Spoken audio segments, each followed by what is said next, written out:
Assalamualaikum warahmatullahi wabarakatuh.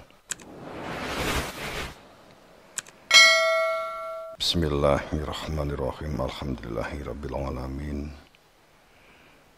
Wassalatu wassalamu ala sayyidina Muhammadin wa ala alihi washabihi wa itba'ihi biqalbin salim. Allahumma ya muqallibal qulubi tsabbit qulubana ala dinik. Allahumma aftah qulubana kafadhaqna wa nawwir qulubana bi hidayatil yaqin. La haula wa la quwata illa billahil aliyyil azim. Qala Allah Ta'ala fi kitabil karim a'udzu billahi minasyaitonir rajim. Bismillahirrahmanirrahim. Huwallazi arsala rasulahu bil huda wa dinil haqq liyudhhiru 'ala dini kullihi wa kafa billahi syahida. Jamaah rahimakumullah, baik ingkang wonten ing menika majelis lan ingkang online. Pertama, mari kita memunajat rasa syukur kepada Allah Subhanahu wa taala atas limpahan nikmat yang telah Allah anugerahkan kepada kita. Pertama, kesehatan lahir batin, pemikiran. Rasa syukur yang menjadi sebuah dasar pijakan kita dalam menjalankan perintah Allah untuk menjadi hamba yang fakir. Antumul fuqara ilallah. Syukur bijak sebagai pijakan membentuk kepribadian seseorang menjadi pendengar, penyimak, pemerhati yang baik sebagai bekal untuk menjadi orang-orang yang tafakur, untuk fuqaha. Wa ita'adzana rabbukum la in syakartum wa idh. Rikalane ta'adzana, rikalane sebuah atau beberapa ya, ta'adzana taknya kan tak menghadap, taknya itu tak temu, taknya itu muqatab. Ta'adzana rabbukum, saat seruan tentang proses, tentang Tuhanmu, proses saat rikalane seruan Tuhanmu, sistem bertuhan, sistem kehidupan yang untuk memproses kembali kepada Tuhan. Lain untuk benar-benar dinyatakan, dipraktekkan, diwujudkan. Syakartum, kita ini untuk menjadi hamba yang bersyukur. La azidannakum, maka akan Allah tambah anugerahnya, pemahamannya, kesadarannya, yakni perilaku terbuka, lapang dada. Wala in kafartum, hananging jika menungso kuwi padha kufur, kafir, menutup, tertutup, jumut, kaku, kafartum, inna, sesungguhnya azab, maka akan menemui azab. Sebab Allah akhrajakum min butuni ummahatikum la ta'lamu syai'a, bahwa saat kita dilahirkan oleh Allah, saat kita dilahirkan melalui gua garbo ibu, min butuni, dari perut sang ibu, bahwa manusia itu tidak bisa apa-apa, tidak mengetahui apa-apa, bukan siapa-siapa, telanjang bulat. Diturunkan di muka bumi ini telanjang bulat yang disimbolkan saat sang Adam, sang ruh terproses menjadi sebuah kabar fitnah di dalam surga, diturunkan dalam posisi telanjang, dalam ketidaktahuan, tidak mengetahui bentuk wujud tentang keberadaan Tuhan, tidak mengenali tentang Tuhannya, belum ada dan belum menemui sang petunjuk. Maka bagaikan bumi ujung ke ujung dijelajahi dalam pencariannya untuk dapat menemukan jati dirinya, jati diri fitrah manusia yang asal fitrah dari fitrah Allah sendiri. Sang Adam yang bertemu dengan sang Hawa, yang sering kita dengar dengan Siti Hawa, yang sesungguhnya tidak lain adalah wujudnya raga ini sendiri. Sang Adam adalah wujud ruh dari Allah, Siti Hawa adalah wujudnya jasadnya. Maka jasad ini tercipta dari tulang rusuk, sebab faktanya Saat jasad ini tanpa ada tulang rusuk, maka kita berjalan kayak cacing. Itu digambarkan belikat yang kiri. Tapi ora kok berarti mohon maaf jika ya anggap aja sebagai wawasan atau wacana. Pada saat kita meyakini bahwa yang dikatakan Nabi Allah membuat mainan, kemudian menciptakan Adam, Adam kesepian, minta teman, maka Allah meminta kepada Allah untuk dibuatkan teman, supaya Allah tidak menjadi pekerjanya Adam, maka dibuatlah Siti Hawa. Sebab kalau Siti Hawa itu tetap podo jak lanangi, maka Allah akan terus menciptakan terus. Akan terus di sawah, kasihan. Maka Allah menciptakan Hawa, perempuan, dan dilebatkan jalan sambung untuk adanya jalan kelahiran. Apakah persis seperti itu? Itu yang wawasan yang kita, ini kan wawasan yang beda, supaya ternyata ada pemahaman yang seperti ini kan begitu ya, nggak usah gimana-gimana. Kalau kita memahami bahwa Nabi Adam diciptakan dari lempung, Allah jalan-jalan ke sungai, ngambil air, mencari tanah, kemudian dolanan lemah, wes elet apa urung, dibentuk, kemudian jadilah Nabi Adam. Kemudian Nabi Adam ingah-ingih sendirian di surga.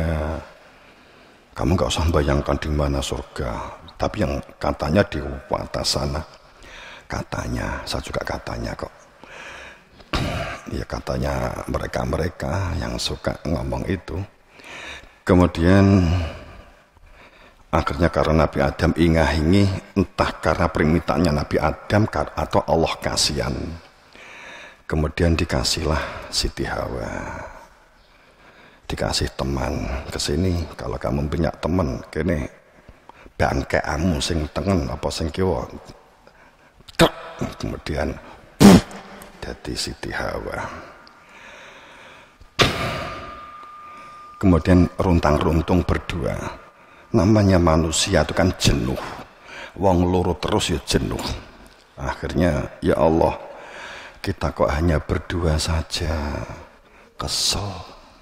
Akhirnya Siti Hawa dan Nabi Adam memohon untuk ditambah. Belum tahu caranya untuk menambah anak kan.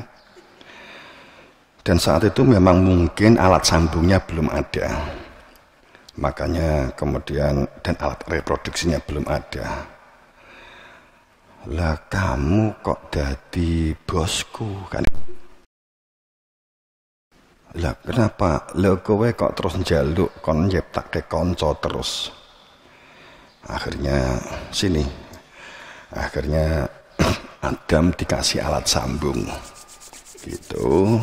Wes cocok, trep kan gitu. Jadi saat nggonmu gak patek dawa mungkin lempungnya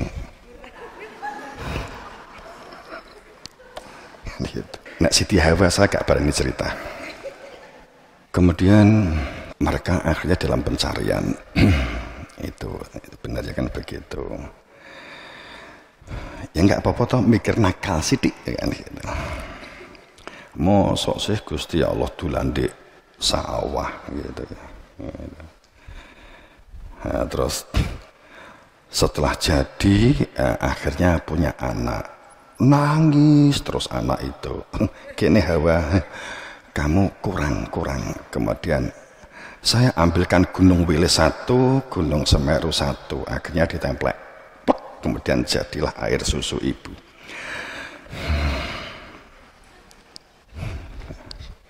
Pokoknya ya, ibu ya. Jadi nek wek kelemon, lempungnya kakean.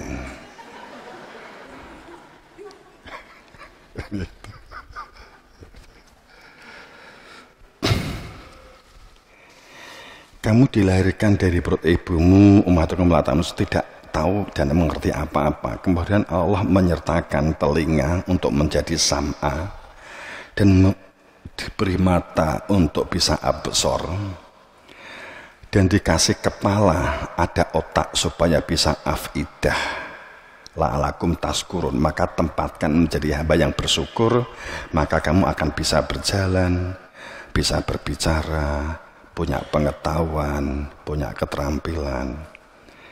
La'alakum tashkurun. Maka syukur itu dasar seseorang untuk menjadi pandai, faham, cerdas. Itu adalah dari perilaku syukur.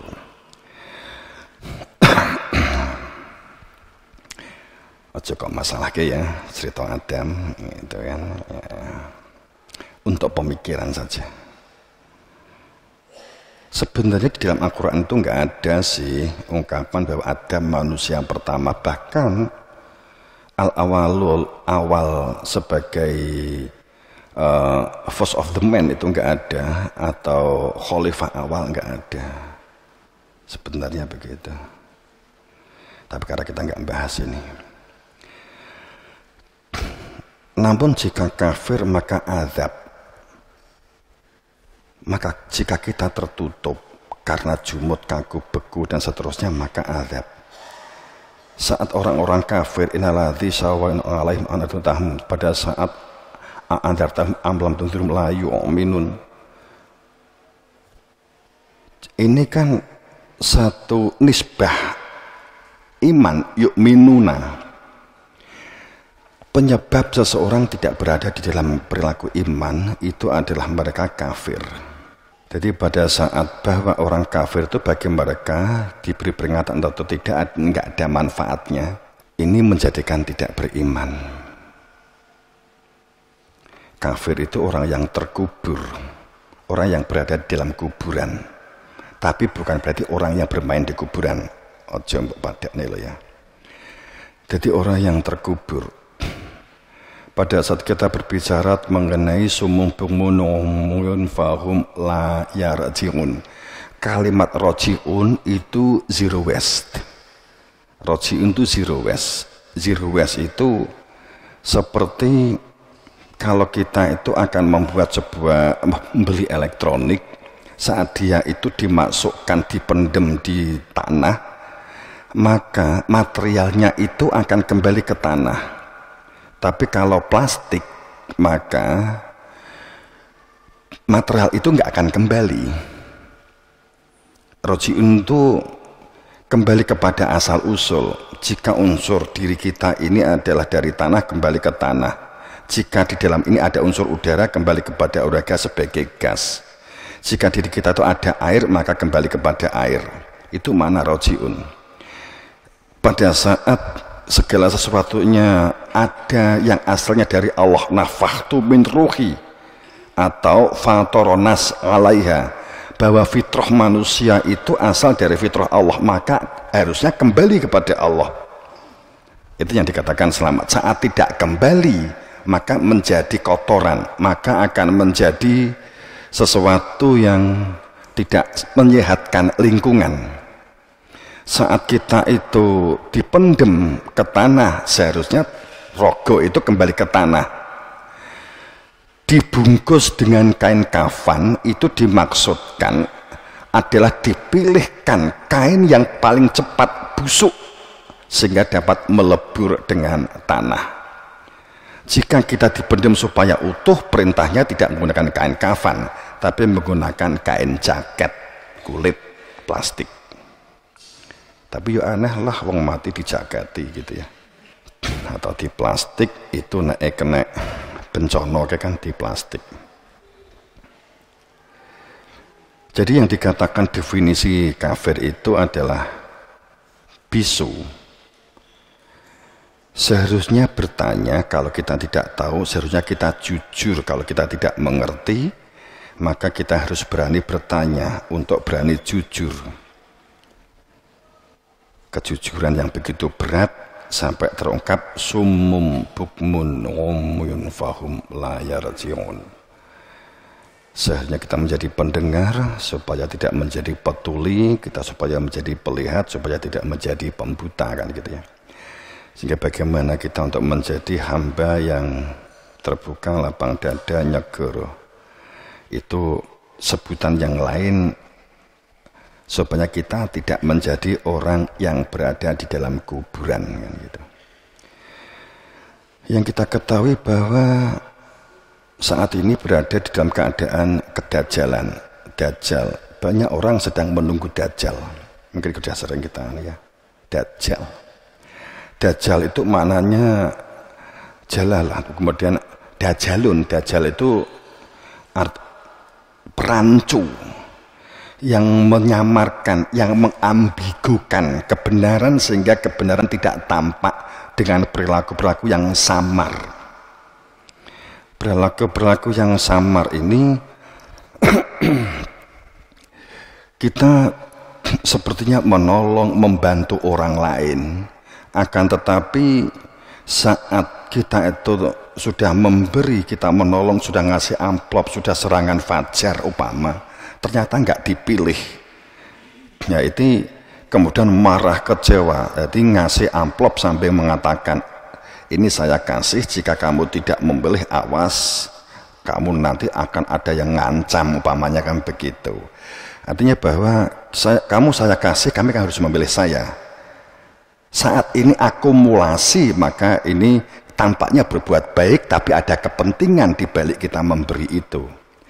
Itu adalah satu berlaku nyamar, menyamar. Oh itu ngamale oke, oh itu loman. Siapapun dikasih, orang fakir miskin dikasih kan gitu. Tapi itu kalau ada shooting, itu menyamarkan kebenaran. Yang sesungguhnya orientasi material dunia untuk dunia, nafsu untuk nafsu, tapi disamarkan seperti perilaku, kemudian diungkap dengan sebuah hadis. Jadilah manusia yang bermanfaat. Sebaik-baik manusia kharunas adalah manusia yang bermanfaat bagi orang lain kan gitu. Ungkapannya di videonya, di shootingnya. Nek wis ki gak enek dijaluki neh kan gitu. Nih masih tak lung nih kan gitu. Tuh. Jika ada perilaku itu enggak ada. Ini kan ilustrasi saja. Jadi saya kasih tapi tolong pilih saya, pilih kelompok saya, pilih partai saya. Ini hanya ilustrasi, faktanya nggak ada, ini hanya ilustrasi. Seandainya jika ada, itulah kan kalau ini akumulasi maka itu kedajalan gitulah. Itu di dunia mimpi, itu di dunia lain. Kalau faktanya harmonis, sehat. Kemudian kenapa yang disebut yang buta, ada yang mengatakan otak kanan atau matanya di tengah, sehingga pada saat ada orang cacat meninggal, kemudian matanya nggak bisa berfungsi satu, langsung tonggo teparo nunjuk, oh kedajal, kan itu kan parah namanya ya. Sehingga begitu. Kadang gambar seperti ini itu juga dianggap, oh berarti dajjal seperti itu, motone di tengah kan gitu. Kemudian tulisannya kafir, yang bisa membaca hanya orang-orang beriman kan gitu kan. Kalau ternyata kamu gak bisa membaca, kamu harus sadar aku wong iman pokok gitu. Gitu loh ya. Duduk wong sitok kan gitu kan gitu. Wengko terus enek wong serbanan, enek wong apa, bukaan dajjal kan gitu kan penyamar. Jadi yang bisa membaca di batuknya tulisannya itu kafir, itu semua sedang menunggu ini kan gitu kan, sedang mencari itu toh. Mula nenek wong ngingeti kamu, memandang kamu mandeng ya begitu, ojo GR, itu bisa jadi digoleki tulisan di batukmu enek kafir ora. Nah gitu. Tapi kalau seandainya si dajjal itu di batuknya ada kafir, itu saya berpendapat itu dajjal goblok. Goblok, betok, goblok banget. Jelas dia itu mencari orang supaya menjadi pengikut dia. Kemudian baduke dibuka kilawat seneng kafir kan gitu. Itu dajjal goblok jenenge. Gitu.